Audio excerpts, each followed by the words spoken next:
swing way now. But anyway, there are a lot of earnings as well that have been coming through.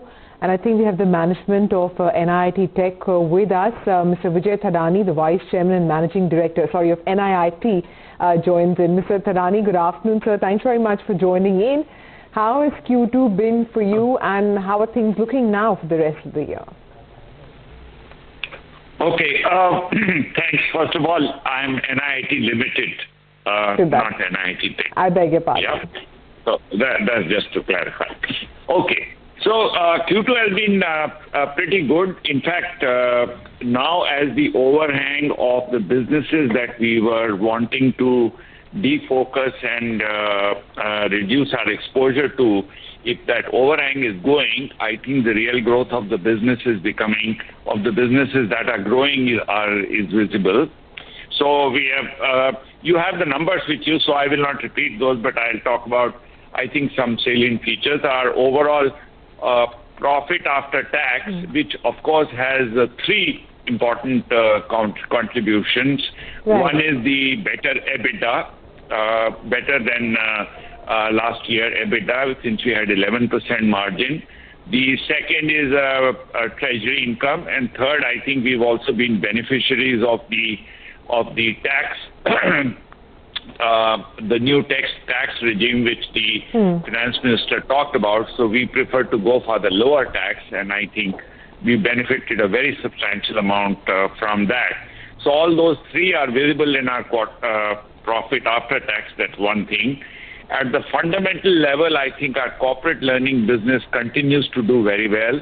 There was a very large project which is called which we were doing in Canada, which we started 2 years ago, and it was to start generating revenue in September, and it started generating revenue. So part of that revenue is also built into the growth numbers, and in overall sense, I think each business has done better than what they were doing in terms of the businesses that we are focusing on, which is StackRoute and the training pipeline as a service. So I recommend that we have the conversation on more on corporate learning business, which is what perhaps you wanted to also talk about. Okay, so are you looking to revise the guidance on this CLG vertical? I mean, revise it higher? Okay, so no, I think just to remind ourselves that first quarter and in quarter four as well in quarter one, we did see a dip in our performance in CLG, and that was coming out of certain things which happened with some of our customers. They went through some inorganic activity. We have bounced back, and in fact, the important thing is that we are retaining the guidance that we had given for the year, that over the year CLG will grow at 15% and or 15+%, and will have a margin of 15+% as well.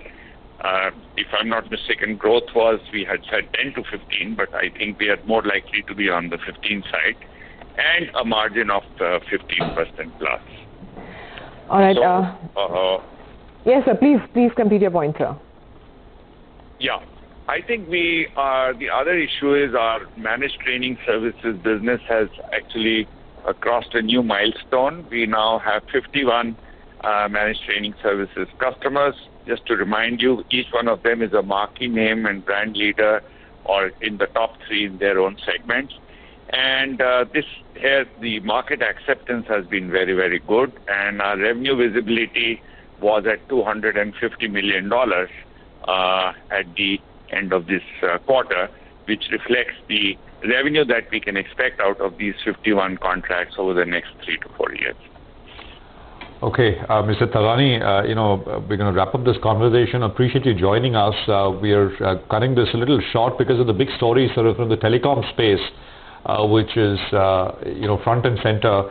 There are comments coming in from Bharti Airtel as well on the